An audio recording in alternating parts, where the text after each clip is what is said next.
देखिए जी, ये TDAB जो है पाकिस्तान से पिछले कई सालों से पार्टिसिपेट करता है गल्फ फूड के अंदर, और माशाल्लाह हर साल जो है ना उसकी तादाद बढ़ती है और हमको स्पेस कम पड़ती है। हमने ऑर्गेनाइजर्स हम भी कहते हैं हमें और स्पेस दें, वो स्पेस हमको नहीं मिलती है। हम यहाँ हमारे पास आज भी इस दफ़ा भी वो 45 एग्जिबिटर्स हैं पाकिस्तान से, और हर एक के साथ आप जाके पूछें, हर साल के मुकाबले में हम उसकी जो खिदमात हैं उनको बेहतर करने की कोशिश कर रहे हैं। ये तमाम चीज़ों को हम कोशिश कर रहे हैं कि पाकिस्तान से हों, और इस दफ़ा इस साल के अंदर हमने ख़ास फूड और फूड एलाइड आइटम्स के ऊपर बड़ी तवज्जो दी है, और उस तवज्जो में ये है कि हमने जो आपका जो 3.5-4 बिलियन का एक्सपोर्ट था, इंशाल्लाह ताला इस साल जब ख़त्म होगा 7 बिलियन से ज़्यादा का एक्सपोर्ट हो जाएगा। सेसमे सीड इसके अंदर सबसे बड़ा रिमार्केबल है कि उसके 300 से 400% इंक्रीज़ है।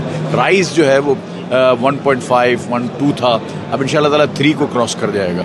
तो Pakistan is on the way to progress, और अब इसके अंदर जो हमारा हिस्सा बन सकता है वो हम डाल रहे हैं। और मैं लोगों से भी ये दरख्वास्त करता हूँ कि आएँ देखें, और इसके अंदर कोई कमी बेशी है, कुछ एग्जिबिटर्स को कोई प्रॉब्लम है, आई एम हियर, और इसके मैं आया इसलिए हूँ और मैंने सबसे बात की है। Everybody is appreciating. इंशाल्लाह ताला Pakistan will have a very good business here, और हमको एक्सपोर्ट्स होगा, और जिस एक्सपोर्ट की हमको ज़रूरत है इंशाल्लाह ताला ये मेरा ख्याल है वो रास्ता है जिससे हम जिसकी तरफ हम जा रहे हैं।